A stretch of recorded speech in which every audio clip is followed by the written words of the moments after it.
Dear reader, I'm Tony and this is Book Text. It's the end of 2020. We made it.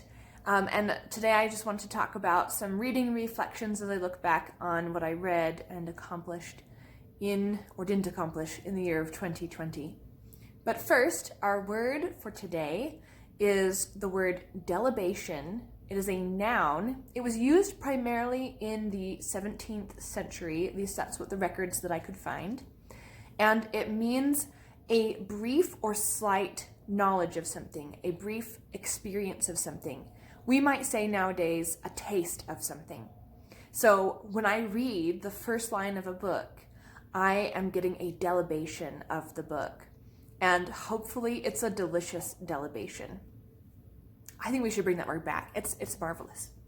So I had a goal for the year on Goodreads to read 80 books. And I also wanted to start a booktube channel, check, and participate in Jane Austen July, check, Victober, check, and Cloak and Dagger Christmas, check. So I met all of those goals. I actually read 138 books because I had some surprises this year, as most people did. One major surprise for me was when everything shut down, I suddenly had a lot more time. And people have used that time for different reasons. A lot of self-care, and for me, self-care was more reading. It was a way for me to kind of connect emotionally to other people through writing. So I had more reading time. I was also pleasantly surprised by the wonderful booktube community that's out there. I really have enjoyed commenting, reading comments, watching other people's videos, and so on. So that was a wonderful addition to my year. And then I was surprised by Bookstagram. I kind of floated around on Instagram a little bit before I started participating in BookTube, but Bookstagram is full of some really rich material, ideas, obviously beautiful pictures, but also they do wonderful readathons and read-alongs on there as well. So I definitely have some goals related to that for next year, but I'll do my 2021 goals in a different video. This is just reflections. So some statistics from my year of reading. I read 138 books, as I mentioned. 71% of those were by female writers. I definitely wanted to have over half of my reading list be by women, so I nailed that. 37% of the books that I read were books that I owned. The rest were audiobooks or library checkouts. And I need to change that because I own like at least 1,800 books and have read half of them. So I will have some goals related to that next year. My most read genre was actually mystery novels, and I was not anticipating that.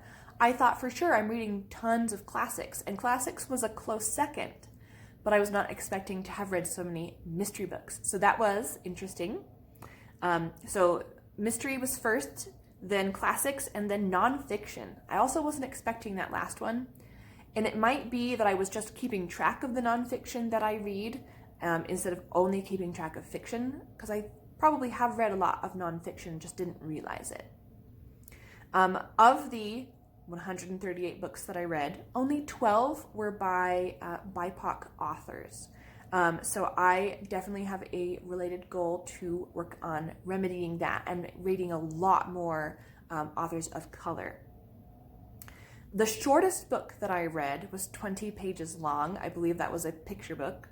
The longest book I read was 648 pages, so not as massive as I know some of you read, but that was pretty long for me. Total pages read, 36,732, pretty awesome. The average page count was actually around 266 pages. So that was about the average length of the books that I read. The oldest publication was 1599, and I believe it was a Shakespeare play. And then the most recent publication was 2020, so I read a recently published book. The average year of publication was 1978, so I did skew closer to more contemporary modern writing. The shortest read time was one day. I read several books in one day. I had actually a couple of weeks where I tried to read one a day, and got through, I think, 5 or 6 books that week, or those couple weeks. The longest read time was 339 days, because I started a book last year, set it down for several months, and then came back to it finally. But I did keep track of all those days. But the average time to read was 18 days. So I'm just under 3 weeks. And I think it's because I read a lot of books at the same time. For my mind, sometimes it's helpful to just be able to bounce back and forth between plot lines. It seems to work for me. So I had 30 5-star reads out of 138 books. That is 22% of books that I read were 5 stars. That's pretty good. I feel like that's a fair number. Some people might say I'm giving too many 5-star reads. Whatever. I really liked the books.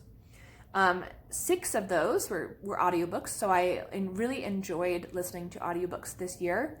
They were all borrowed from libraries, so I definitely used that feature. And 2 of my 5-star reads were actually rereads, so that's good to know that I still liked those books. But I thought I would share at last the top 5 books that stuck with me this year. So I pulled these from my list of 5-star reads. The first one was Charlotte Bronte's Shirley. Read this for Victober and was blown away by it. Was not expecting a Charlotte Bronte to be so dang good. So this is the story of kind of independent women or women trying to be independent, falling in love in Victorian times. Well, actually, it's set just before Victorian times. So it was historical fiction for Charlotte Bronte. And I loved the characters. Shirley was a fascinating character. Her character traits were interesting and relatable. And I enjoyed the kind of plot with the mills were a huge part of the plot, and the kind of revolution and rebellion against industrialization. So cool. Loved it. So that one I will probably reread someday.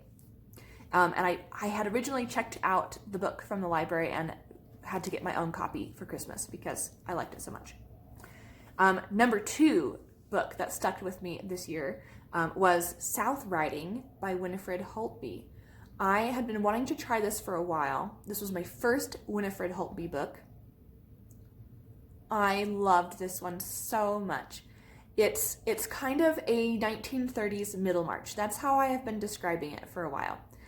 Because it's about a county, the South Riding, in England in the 1930s, and it's just about the various characters, politicians, doctors, teachers, headmistresses, and their relationships with each other. And some tragic things happen, some wonderful things happen. My favorite is the friendship between 2 of the main characters, an older woman and a younger woman. Oh, I loved their friendship so much.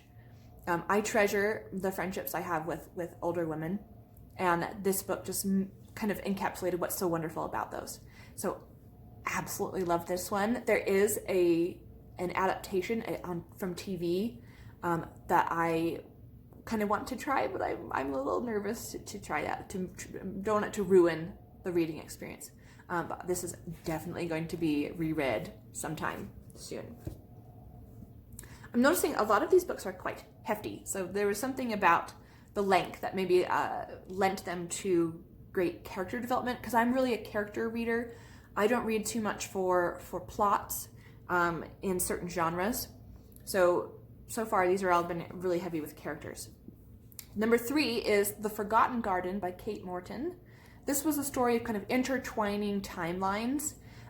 It's the story of discovery, especially family history discoveries.